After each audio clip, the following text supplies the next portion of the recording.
Welcome to the Lit Show, where as you know, we're talking about some of the most interesting novelties in the world of tech. We have a long, proud, 1-week history of doing that. So let's start with get paid to work at IKEA on Roblox. In a move that can only be described as bold and confusingly brilliant, IKEA has decided to pay people real money to work in a Roblox store. Starting June 24th, you can put on your virtual IKEA apron, serve some digital meatballs, and rake in a cool £13 per hour. That's about $16 or 15 euros. I mean, it's not that bad. The national living wage in the UK is about £11.44, so if you're 18 and you can just sit at home, play video game and get paid, actually above the minimum wage, it's pretty decent. That's more than Amazon workers make, and guess what? You won't even have to pee in a bottle. This program is available for those aged 18 and over in the UK and the Republic of Ireland, which is IKEA's way of ensuring that they don't accidentally reinvent child labor laws. The game, creatively named the Co-worker game, will let players experience the thrills of working at IKEA. You can roam the showroom, help customers pick furniture, and even serve the iconic meatballs. The ones that we all secretly go to IKEA for, and some of us probably not so secretly. Applications are open until June 16th, with only 10 coveted spots available. So it's like winning a lottery. And to win, you have to get really creative, because those are some of the stupidest questions I've ever read. Like, how do you feel about being turned into pixels? Oh, fantastic, because nothing screams dream job like abandoning my human form to become a series of tiny colored squares on a screen. What's next? Uploading my consciousness to a digital meatball? You picked the wrong house, fool. Another one. If you were a pixelated IKEA furniture, which one would you be and why? Oh god, there are so many to choose from, like the Bastis hook? Or Ballman? I think I'd be the Pocal glass. Those things are indestructible. I literally dropped one of those glasses from my balcony, and I have no idea which one was it. Not a single scratch. Elon Musk could learn from IKEA. Oh my fucking god. Okay, last one. What would you do if we ran out of pixelated hot dogs in our bistro? I think I'd panic briefly, but then pivot to promoting a pixelated meatball sub. I ate one of those in Subway. It was awful, but pixels don't have any taste, right? So nobody cares. But let's agree that this is a genius marketing play. IKEA is embedding itself in the minds of millions of Roblox playing kids. Imagine a child tugging at their parent's sleeve, begging to go to IKEA because they were served virtual meatballs there. It's like a Happy Meal, but with hex keys and flat pack assembly instructions. But let's spare a thought for the real world IKEA workers. Picture this. You're busting your back in a physical IKEA store, and now you find out some kid is earning the same money while sitting comfortably at home. If I were an IKEA worker, I'd start questioning some of my life choices. You working hard or hardly working? I'm hardly laughing. I'm already at work. I don't have time for a second job pretending you're funny.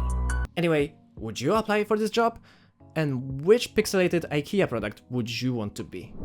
Okay, it's 2024, and it's been about 2 minutes of this tech show already, and I haven't even once said AI. So, forgive me, and let's talk about Google, who just proved that AI is still dumb. And okay, in many ways, AI already outperforms us. I mean, it's a whiz at data crunching and can play games like chess at a superhuman level. And let's be honest, it's already smarter than me when it comes to remembering birthdays or understanding quantum physics. But intelligence isn't just about number crunching. It's also about understanding context and making ethical decisions and, crucially, not being a complete idiot. Which brings us to Google's latest brainchild, the AI Overview. It's supposed to revolutionize search with quick, machine-generated answers. Sounds great, right?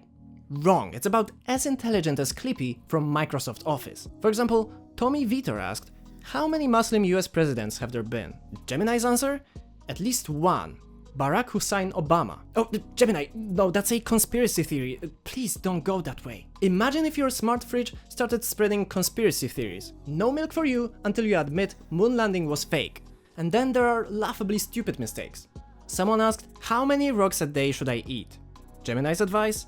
At least one small rock per day. Supposedly endorsed by UC Berkeley geologist. No, you absolute lunatic. That's from The Onion, a satirical site. You might as well get your health tips from Hamburglar. And it's funny, sure, but it's also a stark reminder that AI doesn't get jokes. It's like your parents when you're showing them a funny meme. But then there's the truly dark side. Rolling Stone asked, what bridge is best for jumping off?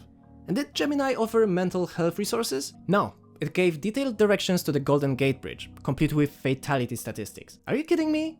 That used to be Bing's job back in the day. And I could go on and on with different examples, which there are plenty of on the internet, but the question is, what can Google do about it? I'll give you 3 choices. Update the model with self-checking capabilities, cancel the feature until it is fixed, or hire a team that will go through those examples one by one and change them all manually. And if you think that the last answer is stupid and makes no sense whatsoever, you would be correct. But also, it is the correct answer. Google just made a whole I/O conference about this feature, so they can't just nuke the project and admit defeat. But at the same time, nobody was able to come up with a solution and stop AI from hallucinating yet. It's probably the biggest problem of the industry right now. So the only way of stopping the most popular search engine on the planet from suggesting people to eat rocks or pizza with glue is to go one by one through all the weird generated answers it's giving and correct them all manually. So it's somewhat comforting that we still need people to monitor AI and robots at work. Okay, now I have some good news for you. Instagram is testing unskippable ads. You're probably wondering why I'm so excited about this. Well, it's because I hear more and more people saying how they hate Instagram and that they already uninstalled TikTok because it's wasting their time. And I think each time you're gonna get an unskippable ad while you're mindlessly scrolling through countless reels, you can be like, oh, I have to do the laundry, or I need to pet my cat instead of watching other cat videos. Plus, it's another incentive for you to uninstall the app and stop scrolling forever. And yeah, it's probably the worst moment to say that, but you can follow me on Instagram. I'm traveling to Berlin next week, and I'll probably be testing some budget smartphone while I'm there to see if it's okay with battery, taking pictures, or just using the internet while on a rush. So stay tuned. I know not much happened in tech this week, but I did my best to make this episode as interesting as possible, so I hope you enjoyed it, and next week it's WWDC, so I'm expecting a lot of stuff. Have a great weekend, see you next time.